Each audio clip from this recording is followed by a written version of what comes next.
Hindenburg research పేరుకు అమెరికాకు చెందిన షార్ట్ సెల్లింగ్ సంస్థ.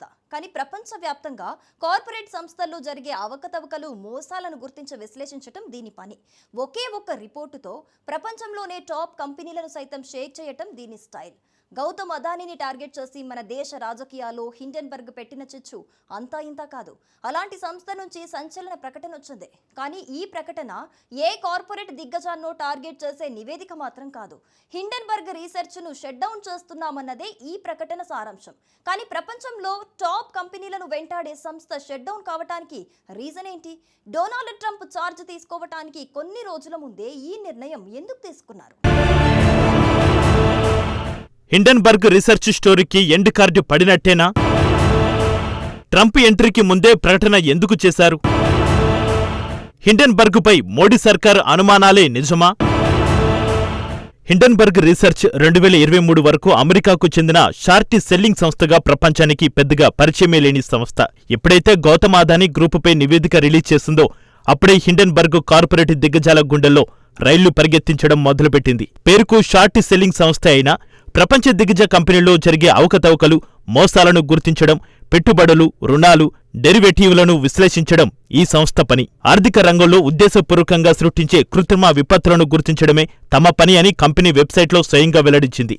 2023లో వ్యాపారవేత్త గౌతమ్ అదానీ గ్రూపుపై హిండెన్బర్గ్ నివేదిక ఏ స్థాయిలో ప్రకంపనలను సృష్టించిందో ప్రత్యేకంగా చెప్పనక్కర్లేదు. దేశ కార్పొరేట్ వర్గాల నుంచి రాజకీయాల వరకు ఈ అంశం ఓ కుదిపేసింది. ఆ సంస్థ ఇచ్చిన రిపోర్టు దెబ్బకి అదానీ షేర్లు కుదేలయ్యాయి. భారత స్టాక్ మార్కెట్లను వణికించింది.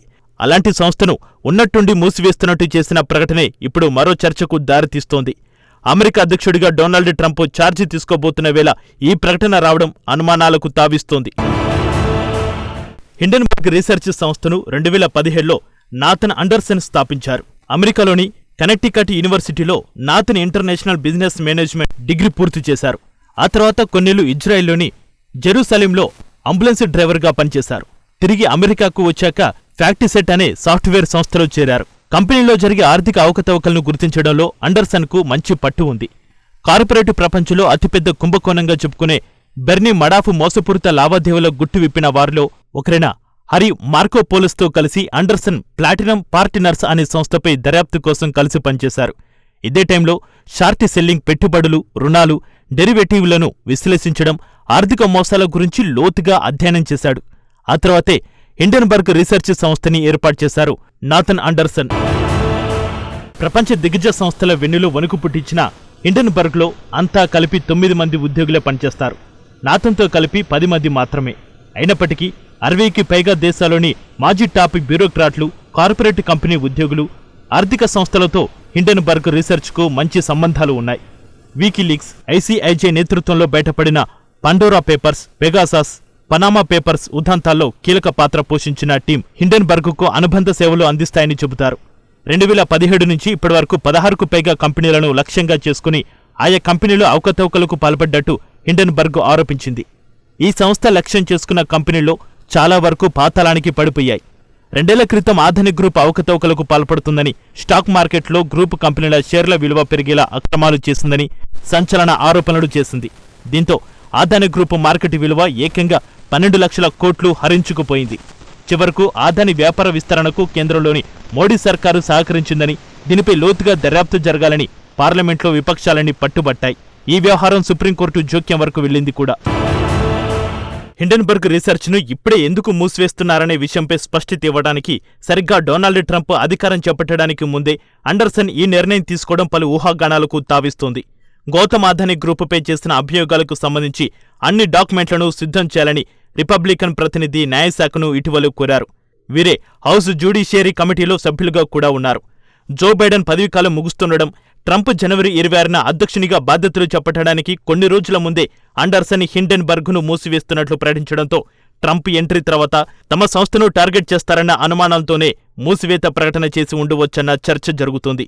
పైగా హిండెన్బర్గ్ రీసెర్చ్ను మూసివేయడానికి ప్రత్యేకించి ఎలాంటి కారణం లేదని అండర్సన్ పేర్కొన్నారు. ఎలాంటి బెదిరింపులు, అనారోగ్య సమస్యలు, వ్యక్తిగత సమస్యలు లేవని వివరణ ఇచ్చారు. కానీ హిండెన్బర్గ్ వంటి ఒక సంస్థను ఒక్కసారిగా అంత ఈజీగా మూసివేస్తున్నట్టు ప్రకటించడం వెనక బలమైన కారణం లేకుండా ఎలా ఉంటుంది?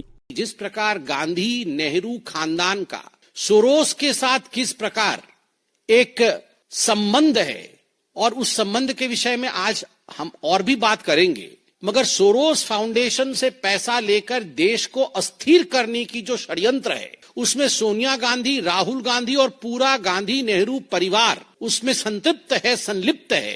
जब इस विषय को पार्लियामेंट और पार्लियामेंट के बाहर उठाया गया तो आनन फानन में कहीं न कहीं विषय को डाइवर्ट करने के लिए, कहीं न कहीं इस विषय से अपने आप को दूर करने के लिए, भटकाने के लिए माननीय धनखड़ जी के खिलाफ एक नो कॉन्फिडेंस मोशन लाने का प्रस्ताव कांग्रेस और उनके कुछ घटक दलों ने लिया है। और मुझे याद है कि चंद दिनों पहले भारतीय जनता पार्टी ने सोनिया गांधी का forum for democratic leadership Asia Pacific, जो FDLAP फाउंडेशन है, గత నెలలో ఆదాని హిండెన్బర్గ్ వ్యవహారంపై బీజేపీ అధికార ప్రతినిధి సంబిత్ పాత్ర చేసిన సంచలన ఆరోపణలు ఇవే. మోడీ ప్రభుత్వాన్ని లక్ష్యంగా చేసుకుని అమెరికాకు చెందిన organised crime and corruption reporting project సంస్థ వ్యూహాలు పన్నుతుందని ఆరోపించారు. Organised crime and corruption reporting project అనేది ప్రభుత్వాలు, పారిశ్రామికవేత్తలు కలిసి ఆర్గనైజ్గా చేసే నేరాలు, కుంభకోణాల గురించి ప్రపంచానికి రిపోర్టు చేస్తూ ఉంటుంది. హిండెన్బర్గ్ కూడా ఈ సంస్థ నుంచే కీలక సమాచారం తీసుకుని ప్రపంచ కార్పొరేట్ సంస్థలపై నివేదికలు రూపొందిస్తోంది. ఆదాని గ్రూపుపై నివేదికలోనూ organised crime and corruption reporting project నుంచే సమాచారం తీసుకున్నారు. కానీ OCCRP నిబంధనపైన చాలా దేశాలకు అనుమానాలు ఉన్నాయి. ఎందుకంటే ఈ సంస్థ తన విధులకు అవసరమైన నిధుల కోసం విరాళాలపైనే ఆధారపడి ఉంటుంది. ఈ సంస్థకి నిధులు ఇచ్చే వారిలో జార్జ్ సోరెస్ ఫౌండేషన్ ఒకటి.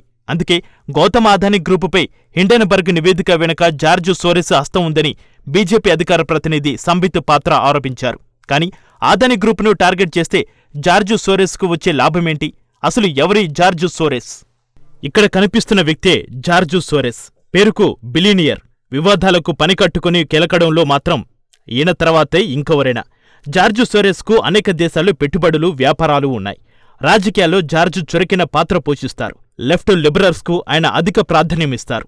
తన మార్కు ఆర్థిక నిర్ణయాలు, పెట్టుబడులతో వివాదాస్పద వ్యక్తిగా మారారు. లండన్లో 1969లో ఫైనాన్షియల్ ట్రేడర్గా మొదలైన జార్జ్ సోరెస్ ప్రస్థానం అనేక మలుపులు తిరిగింది. సొంతంగా ఒక హెడ్జ్ ఫండ్ను స్థాపించారు. చరిత్రలోనే అత్యంత విజయవంతమైన ఫండ్గా మార్చారు. ఫైనాన్షియల్ మార్కెట్లోని అసమర్థతను ఆసరగా చేసుకుని కోట్లు కొల్లగొడతారని పేరు.